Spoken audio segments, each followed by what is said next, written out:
수백만 명의 사람들이 지금 이 순간에도 심부전의 징후를 가지고 있음에도 불구하고 본인 스스로는 전혀 인지하지 못한 채 살아가고 있습니다. 더욱 안타까운 사실은 우리의 몸이 이미 여러 가지 신호를 보내고 있다는 점입니다. 때로는 미묘하고 때로는 분명한 신호일 수 있으나 많은 분들이 이를 무시하거나 대수롭지 않게 여기는 경우가 많습니다. 심부전은 단일 질환이 아니라는 점에서 오해가 발생하기도 합니다. 사실 심부전은 오랜 시간에 걸쳐 심장 기능을 서서히 약화시키는 여러 가지 작은 문제들이 누적된 결과로 나타나는 질환입니다. 이렇게 해서 많은 분들이 병원을 찾았을 때는 이미 심장의 기능이 크게 저하된 상태인 경우가 많습니다. 하지만 반드시 그렇게 될 필요는 없습니다. 심부전은 피할 수 없는 운명이 아닙니다. 만약 조기에 나타나는 경고 신호를 알아차리고 심장 건강에 유익하거나 해로운 생활 습관에 대해 충분히 이해한다면 심장이 심각하게 손상되기 전에 필요한 조치를 취할 수 있습니다. 안녕하십니까? 건강을 소중히 여기시는 여러분. 오늘은 심부전의 초기 증상에 대해 자세히 알아보고 우리 몸 안에서 어떤 변화가 일어나고 있는지, 그리고 이를 예방하기 위해 어떤 실천이 필요한지를 함께 살펴보겠습니다. 아직 시간이 있을 때 건강을 지킬 수 있는 방법을 함께 알아보도록 하겠습니다. 1번 징후는 바로 호흡 곤란입니다. 많은 분들께서는 이러한 증상이 나타날 경우 단순히 운동 부족이려니 혹은 나이가 들어서 그렇겠지라고 생각하시곤 합니다. 주변을 둘러보면 비슷한 증상을 가진 사람들이 여럿 있기 때문에 자연스럽게 정상적인 노화 과정으로 받아들이게 되는 경우가 많습니다. 그러나 이러한 인식은 위험할 수 있으며 실제로는 심장이 점차 약해지고 있다는 초기 신호일 가능성이 높습니다.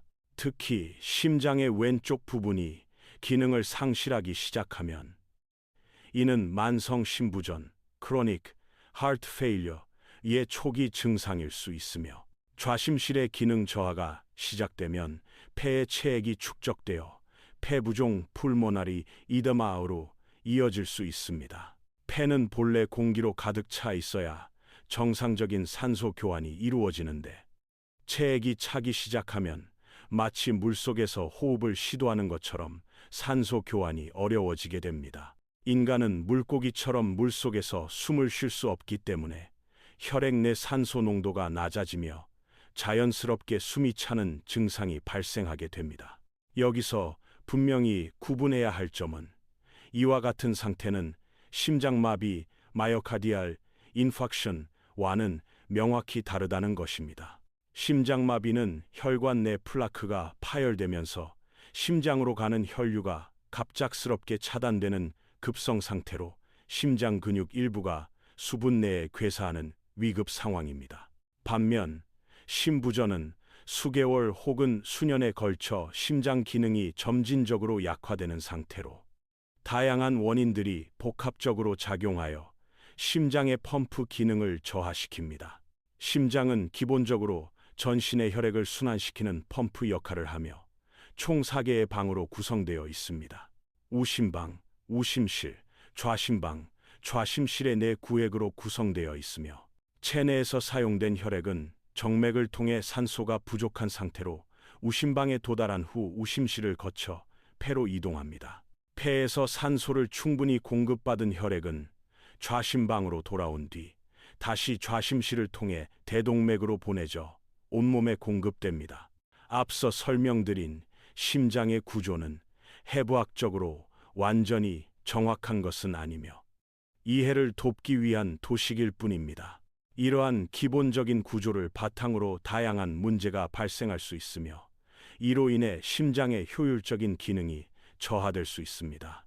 그 중에서도 가장 흔히 발생하는 문제 중 하나는 좌심실, 왼쪽 심실, 이 충분한 압력으로 혈액을 펌프하지 못하는 경우입니다.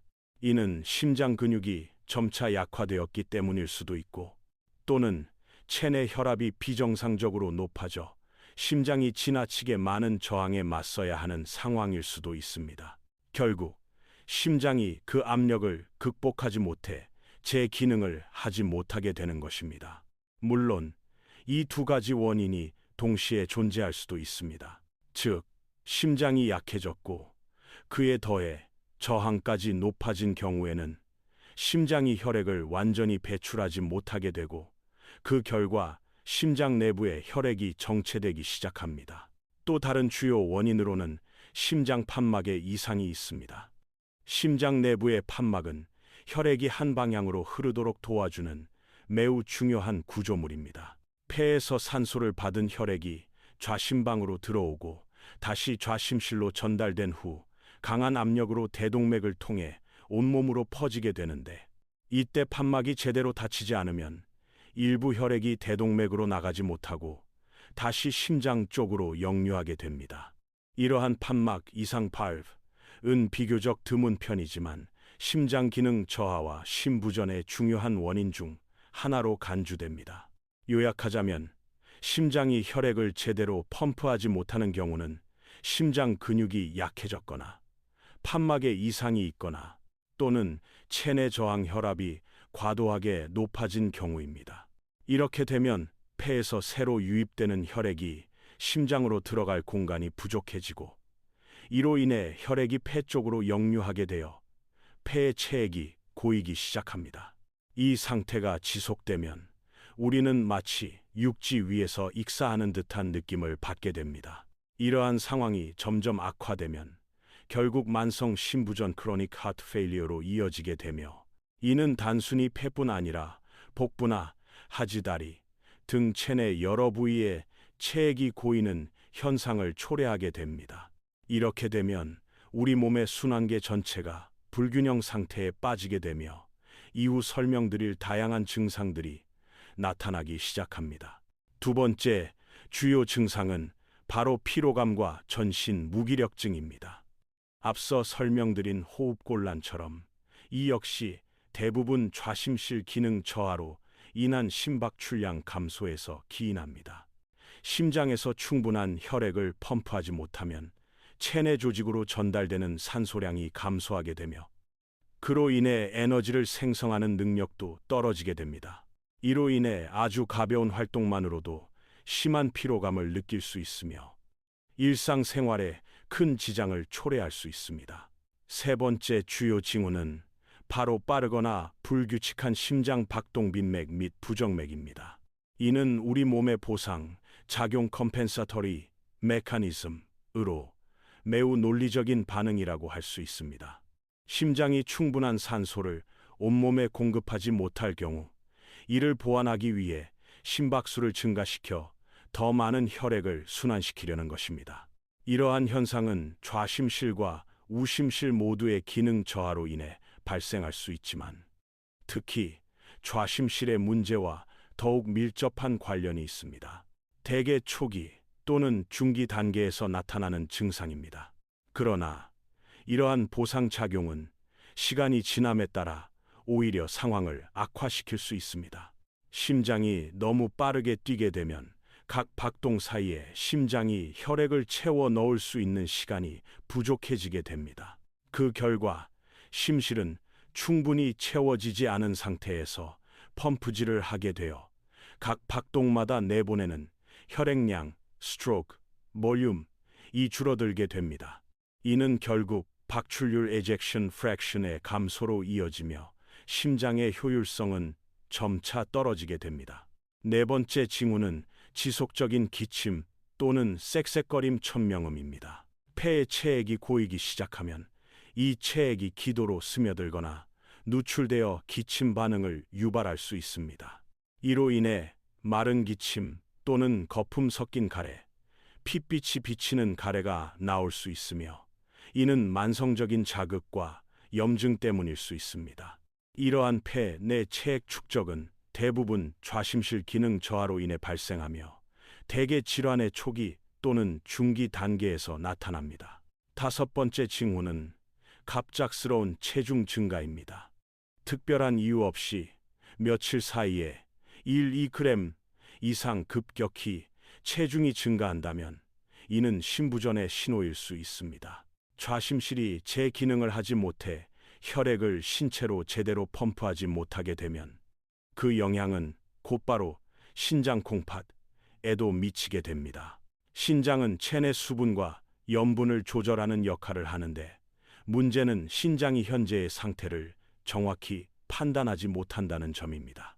실제로 탈수가 된 것인지 혹은 단순히 심장이 제대로 혈액을 공급하지 못하는 것인지를 신장은 구별할 수 없습니다. 단지 체액이 부족하다고 인식하고 보상 반응으로 체내 염분과 수분을 과도하게 재흡수하게 됩니다. 그 결과 며칠 사이에 몇 킬로그램의 체중이 늘어날 수 있으며 이는 초기 단계에서 신속히 감지한다면 진행을 막을 수 있는 중요한 단서가 될 수 있습니다.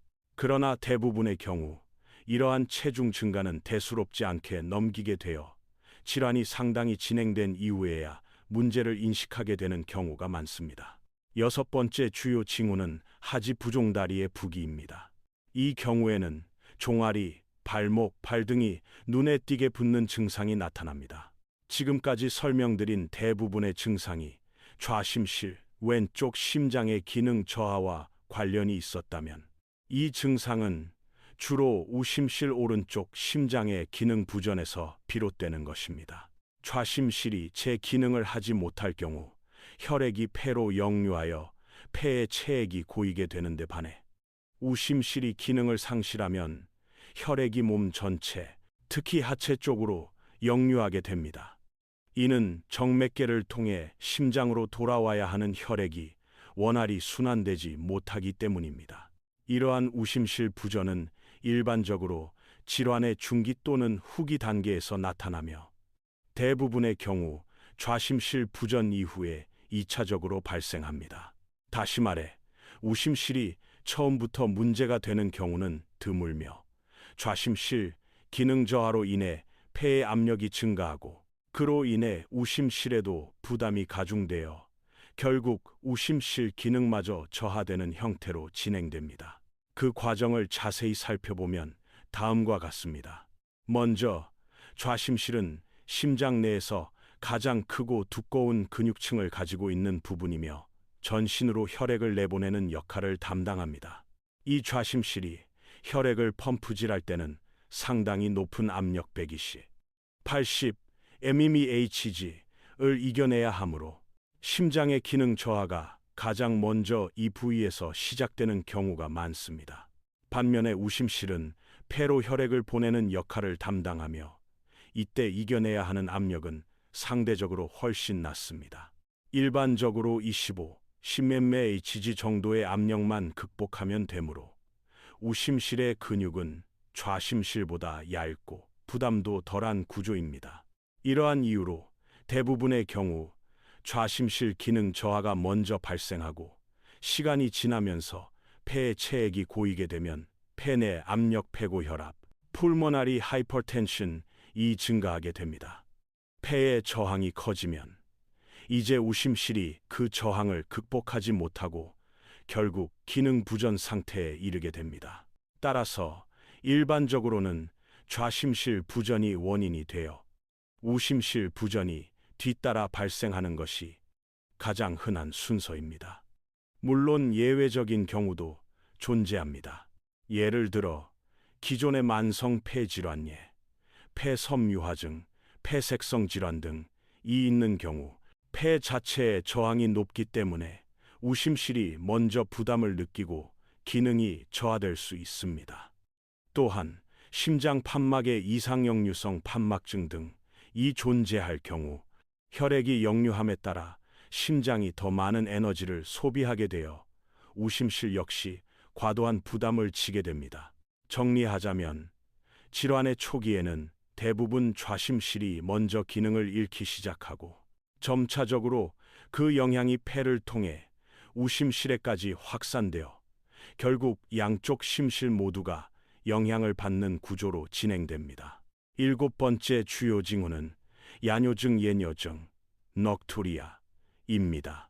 이는 밤중에 소변을 자주 보게 되는 현상으로 일반적으로 좌심실과 우심실 모두의 기능 저하에서 비롯되며 따라서 심부전의 중기에서 후기 단계에 해당하는 증상으로 볼 수 있습니다. 앞서 설명드린 우심실 부전과 관련하여 혈액이 전신에서 심장으로 제대로 돌아가지 못하고 하체에 정체되는 현상이 발생하게 됩니다. 낮 동안에는 우리가 서 있거나 걸어 다니기 때문에 중력의 영향으로 이러한 혈액 정체가 더욱 심화됩니다. 중력이 혈액을 아래쪽으로 끌어내리기 때문에 하체에서 심장으로 혈액을 되돌리는 것이 훨씬 더 어렵습니다.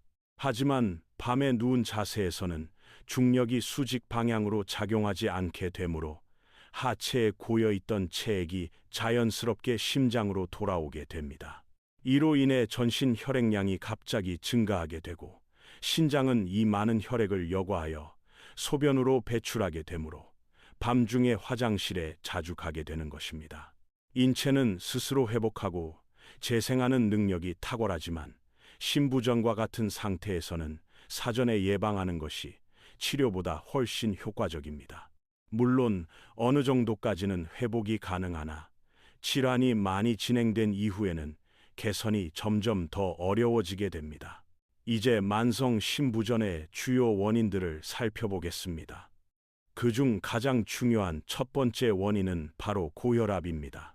혈압이 지속적으로 높게 유지되면 좌심실이 항상 과도한 부담을 안고 혈액을 내보내야 하기 때문에 시간이 지날수록 심장 근육이 손상되고 약화되게 됩니다.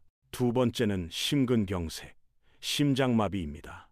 이는 혈관 내 플라크 기름, 찌꺼기가 파열되어 심장으로 가는 혈류가 차단되고 그로 인해 심장 근육 일부가 괴사하는 것입니다. 이로 인해 심장이라는 펌프 자체가 물리적으로 손상되며 남아있는 근육이 줄어들기 때문에 심장의 기능은 당연히 떨어지게 됩니다. 하지만 그 다음의 원인 두 가지는 특히 주의 깊게 보셔야 합니다. 세 번째 원인은 인슐린 저항성, 제2형 당뇨병, 그리고 비만입니다. 이는 만성 심부전의 주요한 원인 중 하나이며 네 번째는 흡연입니다. 이 두 가지는 특히나 생활 습관을 통해 충분히 예방하거나 개선이 가능한 부분입니다. 더욱 주목해야 할 점은 1번 고혈압과 2번 심장마비도 결국 3번 인슐린 저항성과 당뇨병으로 인해 발생하는 경우가 많다는 사실입니다. 당뇨병은 혈압 상승과 심혈관 질환 모두의 주요 원인이 될 수 있으며 여기에 스트레스까지 더해지면 그 위험성은 더욱 커지게 됩니다. 이는 곧 우리가 심부전을 예방하고 관리할 수 있는 영향력이 결코 작지 않다는 것을 의미합니다. 다섯 번째 원인은 심장 판막 질환입니다. 이 경우에는 본인이 생활 습관으로 조절하기는 어렵지만 그 영향력은 크기 때문에 의료적 관리가 필요합니다. 어떤 경우에는 일생 동안 별다른 문제를 일으키지 않지만 어떤 경우에는 심각한 변화로 이어질 수 있습니다. 여섯 번째는 독성 물질 노출입니다. 알코올, 특정 약물, 환경 독소 등 다양한 형태의 독성 물질이 심장 기능에 영향을 줄 수 있으며 이 역시 생활 습관의 개선으로 어느 정도 예방이 가능합니다. 마지막 일곱 번째 원인은 수면 무호흡증 슬립-페이 및 기타 폐질환입니다. 이러한 상태는 폐의 기능 저하뿐만 아니라 심장에까지 부담을 주기 때문에 조기 진단과 관리가 중요합니다.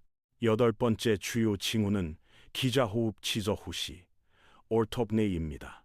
이는 누운 자세에서 숨쉬기 어려운 상태를 말하며 대개는 좌심실과 우심실 기능 저하가 모두 복합적으로 작용할 때 나타나는 증상입니다. 몸에 과도한 체액이 축적되어 있는 상태에서 누워 있게 되면 하체나 복부에 고여 있던 체액이 중력의 변화로 인해 폐 쪽으로 이동하게 됩니다. 이로 인해 폐가 압박되거나 체액으로 부분적으로 차게 되어 호흡이 불편해지는 것입니다. 일반적으로 좌심실 기능 저하로 인해 폐의 일부 체액이 고이기 시작하지만 시간이 지남에 따라 우심실 기능까지 저하되면 체내 전체에 체액이 축적되고 그로 인해 폐의 압박이 더욱 심화됩니다. 이런 이유로 많은 분들이 머리맡에 베개를 여러 개 겹쳐 높이거나 경우에 따라서는 리클라이너, 의자나 소파 등에서 반쯤 앉은 자세로 수면을 취하게 됩니다. 안타깝게도 본인이 이러한 증상을 질병이 아닌 단순한 수면 습관으로 여기고 넘어가는 경우가 많습니다. 실제로는 이미 양측 심실 모두의 기능 저하가 진행된 중기 내지 후기 심부전의 징후일 수 있습니다. 가끔 영화를 보면 배우들이 침대에서 자리에 눕는 장면이 나오는데 대부분 베개를 두세 개 겹쳐 기대어 누운 자세를 취하고 있는 경우가 많습니다. 문득 그런 모습을 보면 혹시 저 사람들도 기좌호흡이 있는 건 아닐까 하는 생각이 들기도 합니다. 9번째 징후는 계단을 오르지 못하거나 매우 가벼운 활동조차 힘들게 느껴지는 현상입니다. 앞서 피로감에 대해 말씀드린 바와 같이 이 경우에는 심박 출량이 심각하게 감소되어 에너지 생산이 충분히 이루어지지 않기 때문에 기본적인 일상 활동조차도 매우 힘겹고 지치게 됩니다. 예를 들어 장을 본 후 물건을 들거나 몇 층만 계단을 올라가는 등의 행동만으로도 극심한 피로감과 숨가쁨을 느끼게 됩니다. 이는 대부분 좌심실 기능 저하로 시작되며 시간이 지남에 따라 우심실까지 영향을 받아 정맥, 우렬 베너스 컨제스션이 발생하게 되고 전신 순환에 더욱 큰 장애가 생기게 됩니다. 10번째 징후는 복부 팽창복수입니다. 이는 주로 우심실 기능 저하로 인해 발생하는데 우심실이 혈액을 제대로 펌프하지 못하게 되면 복부 장기로 가는 혈류가 막히고 체액이 복강 내에 축적되기 시작합니다. 그로 인해 간, 장 등 복부 장기에 압력이 증가하며 혈관에서 복강 내로 체액이 누출되어 복수가 생기게 됩니다. 이러한 현상은 일반적으로 좌심실 부전이 선행되고 우심실 부전이 후속으로 나타날 때 발생합니다. 물론 선천성 심장결함, 심장판막 이상 또는 폐질환 등이 원인이 될 수도 있으며 이 경우에는 연령과 관계없이 나타날 수 있습니다. 흔히 이러한 증상들은 50, 70대 연령층에서 자주 나타나지만 반드시 고령층에만 국한된 것은 아닙니다. 30, 40대에서도 심장질환이나 대사질환이 없는 상태에서 위와 같은 증상이 발생한다면 반드시 심장판막의 이상, 선천성 심장질환 혹은 폐질환 등 다른 기저 질환의 가능성에 대해 정밀한 검사를 받아보셔야 합니다. 심부전을 예방하거나 개선하기 위한 해결책에 대해 간략하게 말씀드리고자 합니다. 이 주제 자체는 매우 광범위하며 단순히 한 가지 질환으로 정의할 수 있는 것이 아니기 때문에 보다 전체적인 관점, 홀리스틱 애프로치로 접근하는 것이 중요합니다. 다시 말해, 건강에 영향을 미치는 여러 요소들을 함께 고려해야 하며 심장 기능을 위협하는 다양한 원인을 포괄적으로 다루는 것이 필요합니다. 저는 개인적으로 건강을 유지하기 위해 다음 세 가지 핵심 원칙을 강조합니다. 바로 잘 먹고, 잘 움직이고, 잘 느끼자는 것입니다.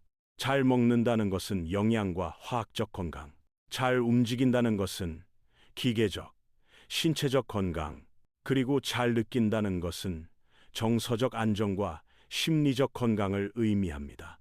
먼저 식습관에 대해 말씀드리자면 가장 기본적이고 중요한 것은 설탕, 식물성 정제유, 씨앗유, 가공식품을 최대한 배제하는 것입니다. 대신 신선하고 가공되지 않은 식품, 즉 통식품, 호울푸드의 섭취를 늘리고 필요시에는 영양 보충제를 활용하는 것도 도움이 될 수 있습니다. 특히 다음과 같은 영양소는 심장 건강을 위해 중요하게 여겨집니다. 오메가3 지방산 생선, 기름. 일주일에 최소 3회 이상 등푸른 생선을 섭취하지 못한다면 보충이 권장됩니다. 비타민 D. 특히 계절에 따라 혈중 농도가 낮아질 수 있으므로 부족할 경우에는 보충이 필요합니다. 호모시스테인, 최근 들어 중요성이 크게 부각된 염증성 지표입니다. 체내 염증 수준을 높이는 원인 중 하나이며 이를 분해하는 기능이 떨어지는 MTHFR 유전자 변이를 가진 사람들은 인구의 절반 이상으로 추정됩니다. 이 경우에는 호모시스테인을 낮추는 보조 영양소 섭취가 필요할 수 있습니다. 두 번째 원칙인 운동 무분에 대해서는 단순히 일주일에 몇 번 헬스장을 가는 것이 아니라 일상 속에서 지속적인 움직임을 실천하는 것이 핵심입니다. 가능한 한 많이 걷고 계단을 이용하고 주차장 끝에 차를 세우고 걷는 등의 행동이 우리 몸의 자연스러운 움직임을 회복하는 데 도움이 됩니다. 이는 단순히 칼로리를 소모하거나 체중을 감량하기 위함이 아니라 뇌 기능과 전신 생리 작용을 자극하기 위한 것입니다. 실제로 신체 내 모든 기능은 움직임과 밀접하게 연관되어 있으며 그 중에서도 혈액순환은 운동을 통해 가장 큰 혜택을 받습니다. 마지막으로 세 번째 원칙은 바로 감정 관리 Feel Better입니다. 이는 앞서 말씀드린 두 가지 원칙 못지않게 중요합니다. 감정은 마치 세 다리로 된 탁자 중 하나처럼 균형을 이루기 위한 필수 요소입니다. 많은 분들이 감정을 외부 상황에 따라 수동적으로 반응하면서 살아갑니다. 즉, 좋은 일이 생기면 기분이 좋아지고 나쁜 일이 생기면 우울해지는 방식입니다. 그러나 진정한 감정의 건강은 그렇게 이루어지지 않습니다. 진정으로 건강한 삶을 살기 위해서는 감정을 주도적으로 선택하는 태도가 필요합니다. 나는 오늘 기분 좋게 지낼 것이다 라고 스스로 결정하고 그렇게 행동하는 연습을 지속적으로 해나가는 것이 중요합니다. 감정이란 단지 외부 환경의 결과물이 아니라 스스로 만들어가는 것입니다. 많은 분들이 상황이 좋아지면 기분도 좋아질 것이다 라고 생각하시지만 실제로는 내가 기분 좋게 살기로 결심했을 때 그에 맞는 결과들이 따르게 되는 것입니다.